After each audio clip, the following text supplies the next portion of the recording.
thank you all again for being here with us this evening to serve on a little mock admission committee. Hold on, advance slide. My name is Lindsay Monisel. I'm one of the assistant directors at the University of Richmond, and this is my 10th application season. I'm very excited to be able to share some of the insights that we have with you, and I'll turn it over to my colleague to introduce herself. Hi, I'm Priscilla Green. I have been with the university since 2006, but I've been admission officer now for 6 years. Very happy to be serving along there with Lindsay. I have Philadelphia, Northern California, and Southern New Jersey as my territories, and also manage the Preview and Experience Richmond, which is open houses for prospective and admitted students. So hope to see you on campus. Great, and that reminds me, I forgot to share my territory. So I get to recruit and read for students from the Rocky Mountain states and Great Plains states. So big square ones in the middle, including my home state of Colorado. So excited to see you all here tonight. Quick overview of what we're going to be covering so that you have a sense of what we'll be going over. So we'll talk a little bit about the holistic review process. We will touch on what the liberal arts and sciences are. We'll go through our collective college that we now all work for, very creatively titled Fictional College. And then we'll do our admission committee, going through some files in terms of the information that we review in admission committee, and leaving plenty of time for questions at the end. If you do have questions throughout, please feel free to put those in the Q&A section. We will do our best to try and monitor that as we're going, but as we'll be sort of doing this tandem together, we might not see those, so we'll certainly address as many of those as we can toward the end that are sort of those that will fit the general population. We do welcome you to reach out to either of us or certainly your own territory manager after this if you have specific questions related to your case, your application, your school, any of that information that might not be something you want to share in a general Q&A question. And in the chat, there is a link to find who your counselor is. So without further ado, holistic review. What is it? What does it mean? You've probably heard this term before. It's used frequently in higher ed and in admissions to explain how we make decisions, but there's not really anything tangible to explain what that means when you're applying to college. And so this little Venn diagram really is a great representation of holistic review for you as well as for us. Really easy to sort of see how all of these things work together and intersect and overlap, and how that plays into our review of your application. So we're gonna break down those different parts of the review process. Yeah, so for the holistic review, think of an application as really like telling a story. And so we look at things like from an academic standpoint, you submit your application, we look at the school report, we look at the school profile, and it lets us know kind of what school you're attending. And we look at recommendations and test scores. So those are the things that we look at academically. And then personally, we like to look at extracurricular activities as tells us what you're interested in. Your classes tell us what your academic interests are, and your recommendation letters, kind of give us an idea of what, characteristics that others see in you. But for the essay too, I think that that's super important when we're reading applications, is because it really gives us a look inside a student, maybe the way, very insightful. It's also very, we're looking for an authentic and genuine voice, and we really like to read a thoughtful essay. And through that kind of story that your application tells, that really does play into what an admission officer may look at is, does this student fit the institution, and is it a good fit? And you'll hear us talk about fit a little bit more later. Yeah. So why do we ask you for so much information? And really part of that is because you're going to be coming into a community. Typically, liberal arts and sciences colleges are places that are very much high touch, personalized, highly residential institutions, and really focus on broad areas of subject area while allowing you to go in depth in your major and focusing a lot on critical thinking and strong writing and oral communication. We really are wholly student focused. At liberal arts and sciences colleges, you're going to find that the faculty are there for undergraduate students, again, small individualized classes, and most, not all, but most are really emphasize this residential environment so that the learning can continue outside of the classroom. So we are interested in students who are passionate, intellectually curious, self-motivated, and most importantly, community-oriented. And again, that gets to the fit piece. So making sure that what you portray in your application is also a fit and a match with the campus community that we are creating for our students and that our students create around the institution. So if you're, as you go through and becoming a part of the admission team, you need to know a little bit about what fictional college is all about. So it is a small liberal arts and sciences institution. It has 3,000 undergrad students, probably an incoming class of around 831. It's located just outside of New York City. And most of the applicants do come from the top 15% of their classes, right? It's highly selective with a 25% admission rate. This year, test optional, and for this year. And then it's also a need blind admission. And what that means is that when we read an application, we are looking at what is before us. Okay, we do not take in consideration the need of the student. We just literally read it straight up for what it is. But we do meet 100% of demonstrated need as well of all admitted students. And that's less than 2% of colleges out there operate this way. And so this college here is very need blind and meets 100% of demonstrated need. Yes, so we as fictional college are not that dissimilar from the University of Richmond, although there are some key points that are drastically different, primarily location, but to give you a sense of the type of place that we are. All right. So you are all now officially members of the admission committee at a fictional college. So typical committee at the University of Richmond can be our entire office, which is 18 admission officers who recruit and read files, or it can be as small as 3 to 5. We mentioned our territories before, so again, Rocky Mountain and Great Plains states. Priscilla has parts of Pennsylvania, New Jersey, and California. Makes it super complicated when we divide up states like that, but we try and make it as easy as possible on our website for you to see that. We do an in-depth review as the territory manager so that we understand who you are, the story that you're telling, and then we present your file to the committee and advocate for our students. So within our fictional college admission committee, we're going to be going through all of the factors that play a role in the holistic review. So the academic, the personal, some of the additional factors, as well as trying to get to that fit piece. So what we're going to do is we have 3 pretend applicants. We are going to go through them in phases. So we're going to sort of get high level information, then we're going to get some academic information, then we're going to fill in sort of the rest of that story with essays and activities and that sort of thing. And then after each round, we are going to submit a poll for you all to vote as committee members as to which student we will be admitting. And we're going to do this a couple of times.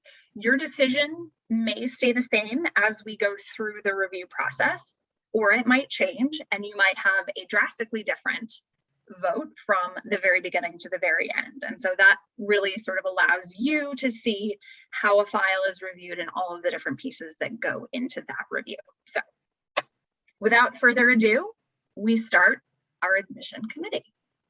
Yes. So this is very basic information. We've gotten this from the application or through the school report, and it starts the story, right? So Jacob comes from Los Angeles, California. He does attend a small private high school with college preparatory curriculum. Then you have Mia. She's from Richmond, Virginia, very close, closer to our fictional college, and attends a very large public high school with many like dual enrollment, IB, and AP offerings. And then from Maryland, we have Ahmad, and he attends a very large public high school with an AP curriculum. And this is all that's been gathered from the application.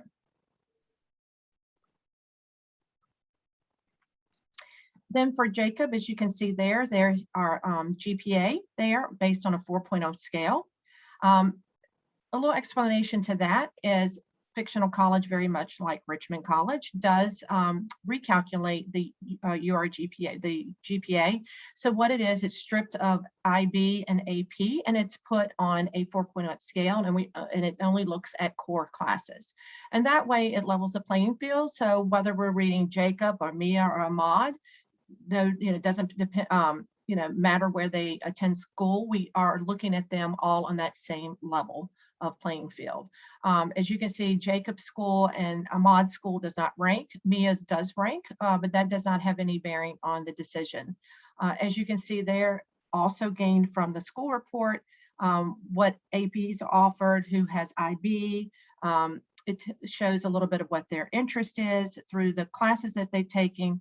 And then there's testing. So Jacob and Ahmad decided to send their testing in. Mia did not send her testing in. She's test optional, which also does not have any bearing on the decision of the application from a standpoint. There's no negative impact by going test optional. All right, so it is about time for our first poll, first vote as a committee.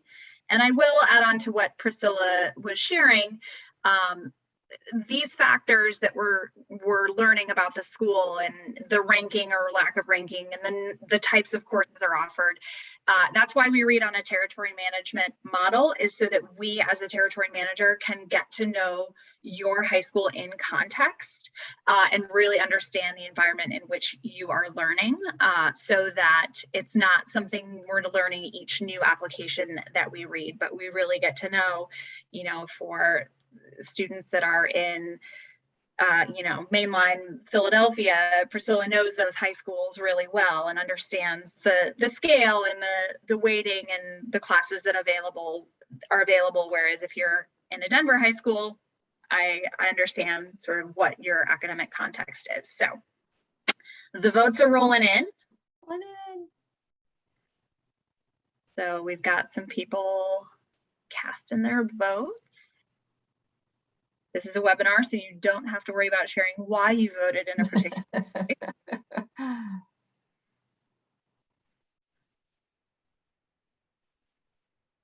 Right, so let's do a roll in, Lindsay. Yeah, it looks like Ahmad is the one coming out on top. For this first poll. We've got about 85% of the people have voted thus far, which, based on how far ahead Ahmad is, I think that's probably good as we're gonna get. So yeah, he is our winner. He is our admitted student for this round. Yes. And so I'm gonna close out of that. I'm gonna minimize that, sorry. Moving on to the next sort of bit of information. So these are some of the personal factors that are part of the story of these students. So With Jacob, we can see that he is really involved. He's a Model UN chair. He's president of the Young Democrats. He's cross-country captain. So not only does he have sort of breadth of activities, but he also is showcasing some of his potential areas of interest as well as leadership roles. He wrote his essay on his brother and how his brother is his role model and really pushed him to be the best version of himself. He's got great recommendations. They call him consistent or risk taker. And that he has lots of potential. So we get a little bit more of a sense of sort of who he is. Family is important to him. He really has a strong relationship with his brother and a strong role model in that sense, as well as the activities that he does. For Mia, she is a volunteer teacher for underprivileged students, and she also has a lot of family responsibilities. So seeing that in contrast with Jacob, Jacob has lots of varied activities. Mia has some volunteering and then also commitments within her family. Her essay is called How to Be a Dreamer, and she talks about how, while she hasn't had the chance to do a lot of traveling yet, she dreams of exploring the world and sort of what she would like to do with that. She also has strong recommendations that talk about her resiliency, that she is shy but has a really compelling personal story. And so, you know, personal story combined with doing a lot of family responsibilities, working with underprivileged students, paints a fuller picture of who Mia is. And then finally, Ahmad, who last round was admitted, is a basketball player. He also works as a basketball coach, and he is a senior class president. So he's got some athletic interests as well as leadership. He wrote his essay about basketball, so the life lessons that he's learned and things that have helped him grow in confidence and leadership as a part of participating in basketball. His recommendations echo what we see in his activities and essays, that he is athletic and he showed continued growth and improvement. And oftentimes you can see these themes that run throughout essays of things that students are presenting in their activities and essays are then also being shared with us via recommendations. And that overall helps paint a fuller picture of our applicants. So without further ado, do we vote here or do we vote next? We vote here. We vote here. We're voting here. We're voting here. Oh, looks like there's a little change. Changing it up.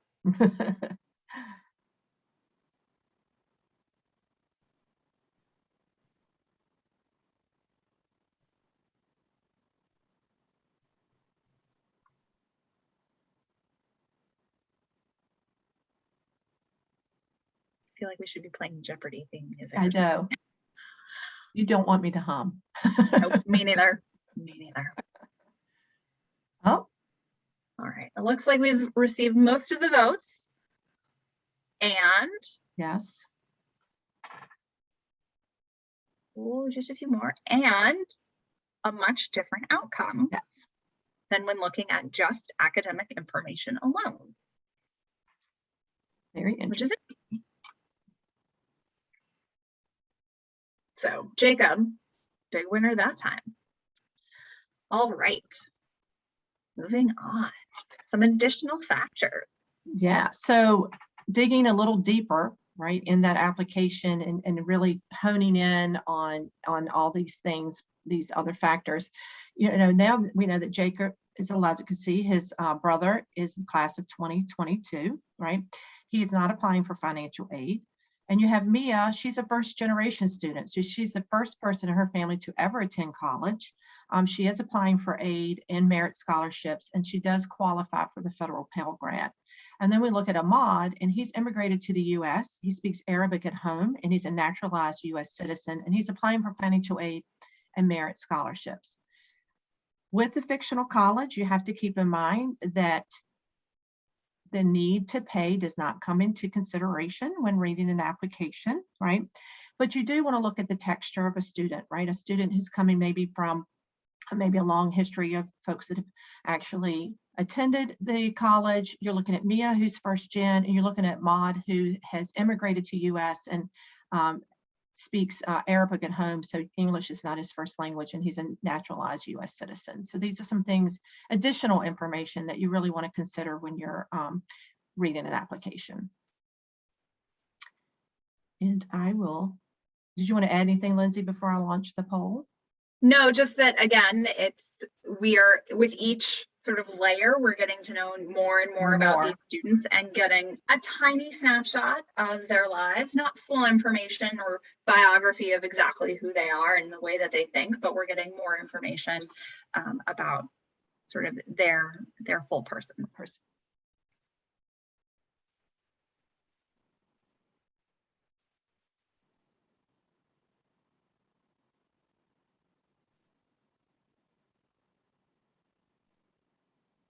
Wow, you all are keeping us on our toes. Really? You all can't see the voting. I can see the voting. Mia is pulling ahead. So yeah.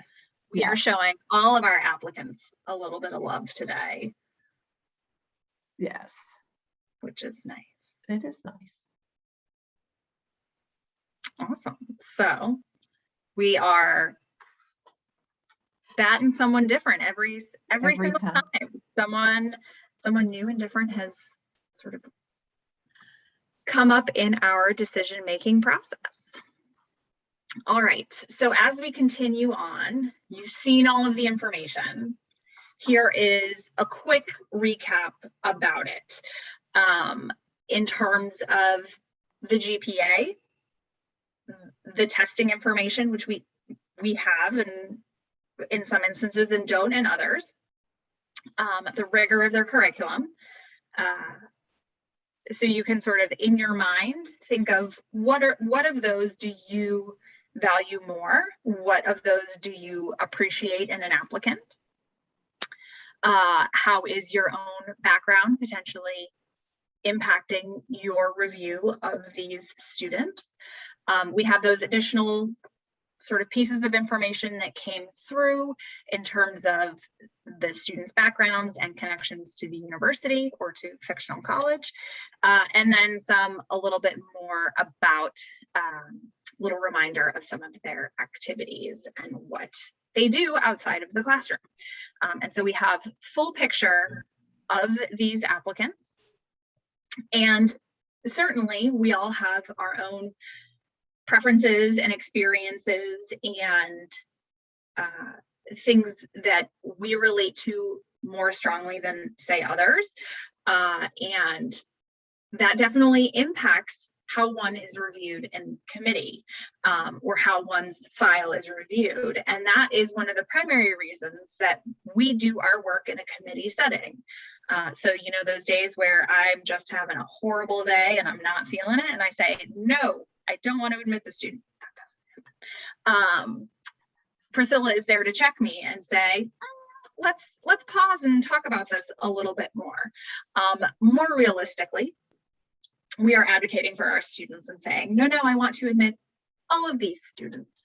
But it definitely, we are drawing on our own experiences and backgrounds and our own values, which align generally with the university or fictional college, in how we are discussing students in committee, and sort of valuing what we think is more important or outweighs other factors. So with that, some final context, we are going to do one final vote, keeping in mind that first round that was just academics, Jacob was admitted. Nope, Ahmad was admitted. Ahmad was admitted.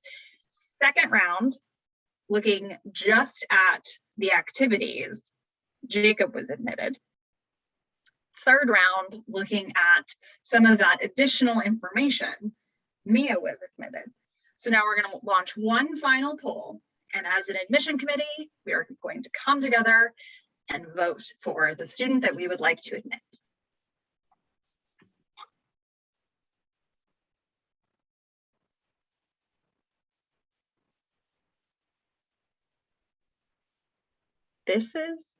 It's very interesting.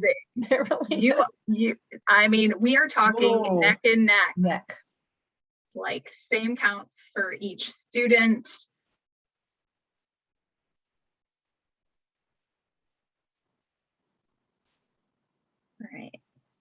Oh, ah, Wow. wow. Any other votes? Any other votes?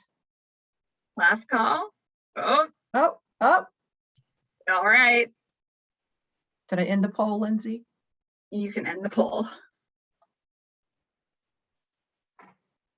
So in a very, very tight final vote, Jacob received the most votes. And so in this scenario, will be admitted to fictional college. But you all can see how very close it is. And to paint full picture, this is not what admission committee really is like. We are not voting amongst students. It's always voting about the same student, whether or not to admit that student. But this really does demonstrate sort of how things fluctuate and how different people found different value in different things. And if the composition of this group had changed slightly tonight, even by one vote, that would have changed the outcome. And so it really is a subjective process. It really is. And there's no formula. It just really comes down to the story that the application is told. It really has. Yes.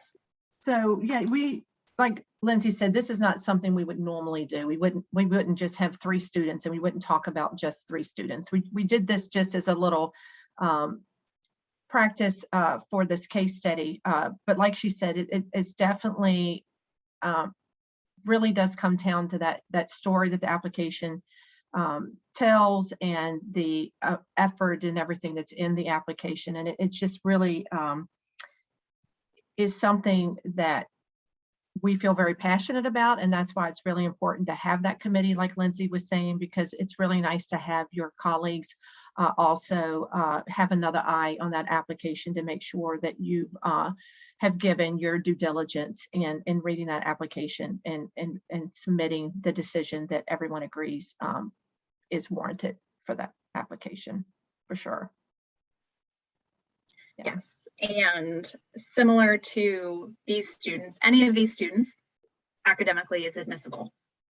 Yes. And that is the case with our being pivoting and no longer fictional college, but University of Richmond. That is the case with our applicant pool as well. I mean, 80% of our applicants are really all within such close range of having similar academic credentials. And so it's very difficult to be able to decide. And again, I know Priscilla mentioned this and I said it before, but we're never deciding between 2 students. We're never pitting students against one another. We don't have any like quotas from a specific high school. So if a lot of students from your high school apply to Richmond every year, it's never, okay, well, we're only going to take 2 students from this high school this year.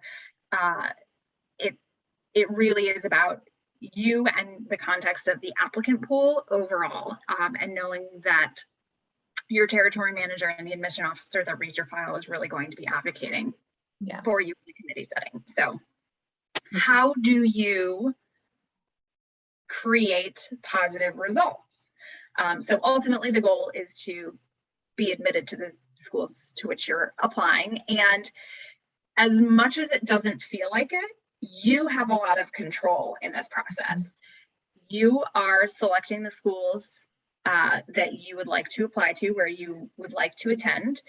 And while there are factors in the admission committee and admission process that have a role in our decision, which are out of your control, you do have control over what you submit in your application, the classes that you've selected, the activities that you've participated in, the essay that you write, the recommendation providers that you ask to provide a reference to you. But going back to that initial Venn diagram of academics, activities, and fit, make sure when you're going through the college search process that you're finding colleges that are the right fit academically, the right fit socially, that match your goals and values, because that will make a successful college search. And if you're making sure that those things sort of line up, then, and you're doing well to tell your story, we will sort of see that fit as well. And so that's important. And that's something that, well, it may not feel like it, you do have a lot of the control within that. So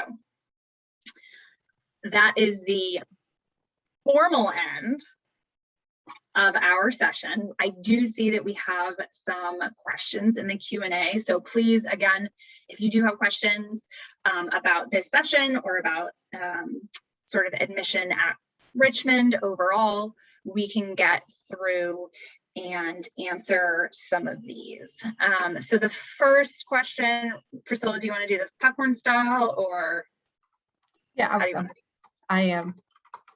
I was answering a few back behind the scenes, sorry. Okay. Well, I'll answer the sort of one that I see at the top aloud. So it says, greetings, may I know your institutional priorities of your esteemed institution.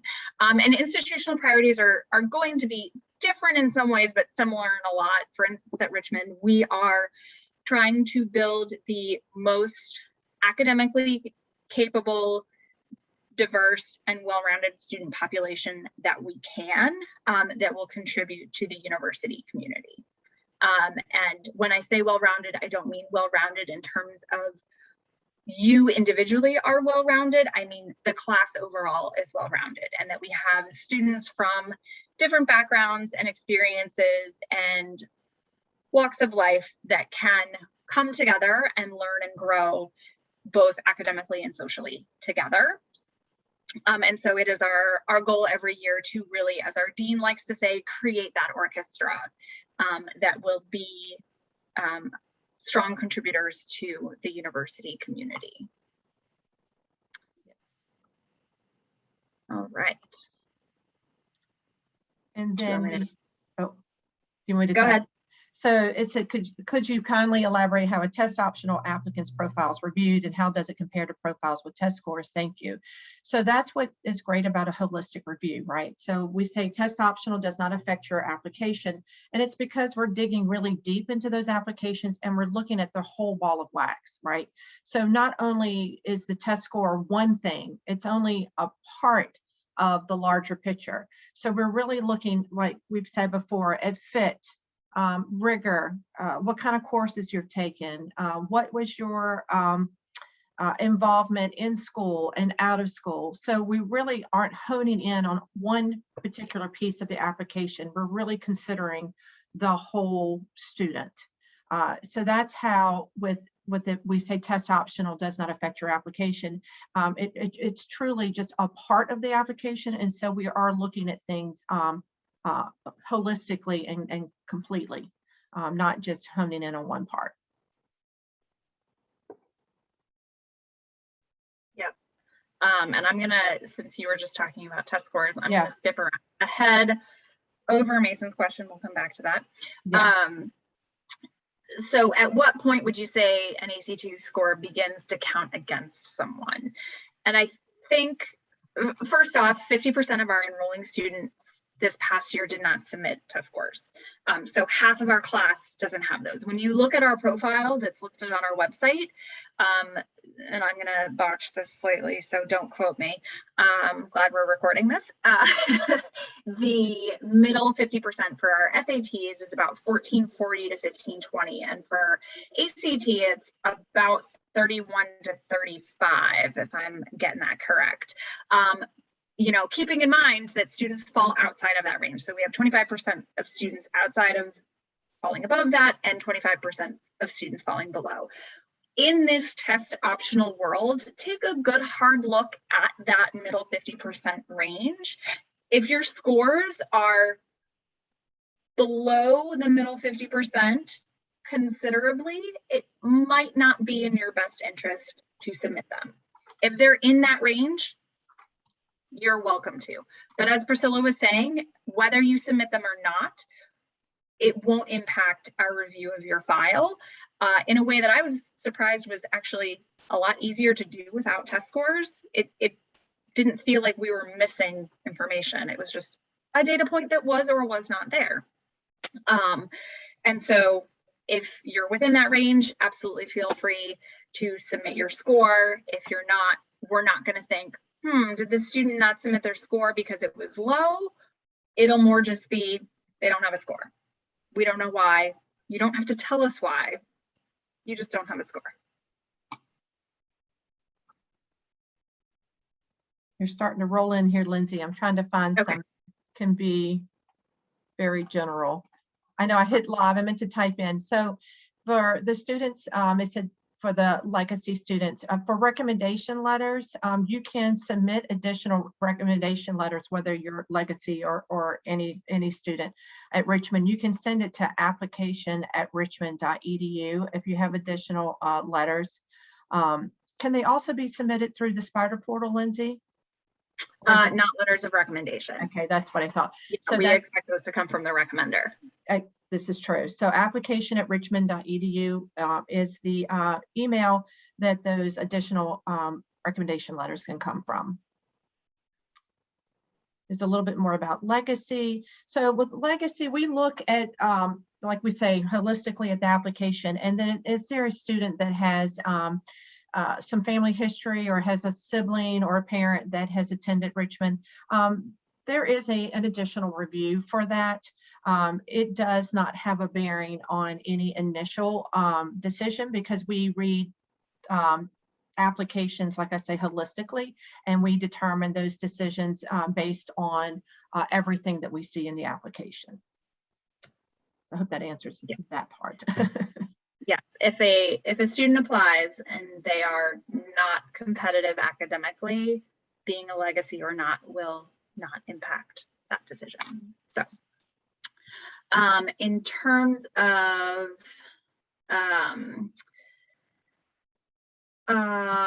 control real quick, if you, sorry, I'm trying to read and talk at the same time, so let me focus on reading. Me too. If you do not think you will qualify for financial aid but plan on completing and submitting the FAFSA for any merit scholarships, do you recommend you check the box yes on Common App that you're applying for financial aid? So this is going to vary at every different school. At Richmond, it doesn't matter if you check yes or no that you're applying for financial aid because, again, we are need blind. If you check yes and never submit an aid application, we don't know that. If you check no and you do submit an aid application, we don't know that. You don't need to submit the FAFSA and the CSS profile in order to be considered for merit scholarships at Richmond. So don't feel the need to submit that data just for the merit aid piece. It's two separate processes. Our need-based aid is handled through our Office of Financial Aid. Merit scholarships are determined both by the Office of Admission and a faculty committee. So if you don't think you will qualify for aid but are interested in merit, your decision to apply for financial aid won't impact our review of your application. If you're not sure if you're going to qualify for financial aid, I know it's a lot of paperwork, but submit it anyway because you could be surprised. There are also tools like Net Price Calculator and My Intuition that we have available on our financial aid website that will give you an approximation of what an aid package might look like for you. So I would encourage you to take a look at that. Really quick, I'm going to answer the any new majors this year, starting for students entering in the fall of 2022. So this year's current seniors, the newest major will be an Africana Studies major. And we have a new concentration within business that I believe started last year, which is sort of data analytics based, quantitative and data analytics, and the entrepreneurship minor for non-business majors. So that was a lot really quickly. Forgive me. Priscilla, do you want to jump in? Yeah. One. Oh, you're jumping in and typing answers. I am, while you were talking, so that way, because I'm trying to get them as many answered as we can. Yes. So for how does a high school senior applying for admission who will graduate with an associate's degree factor into this decision? So that will weigh heavily into our regard for the rigor of your curriculum.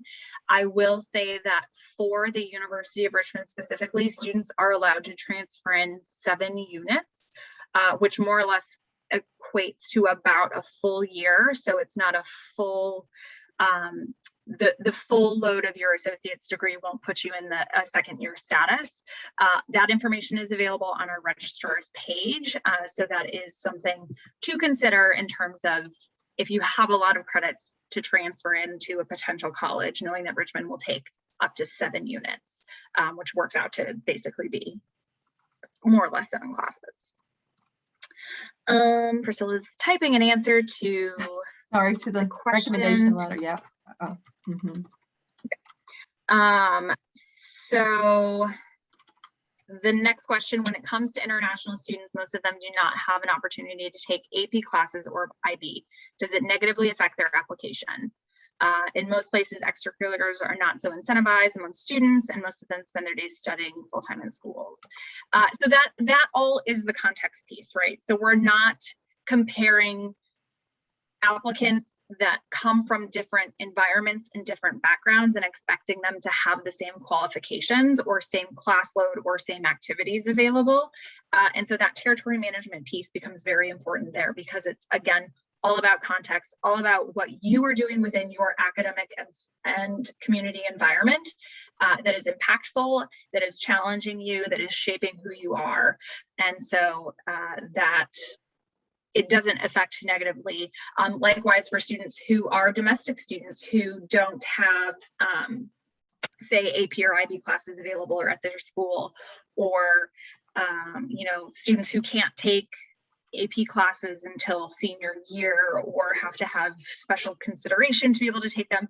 We know that about your schools, and a lot of that is presented in the high school profile so that we're able to glean that information from what is shared with you.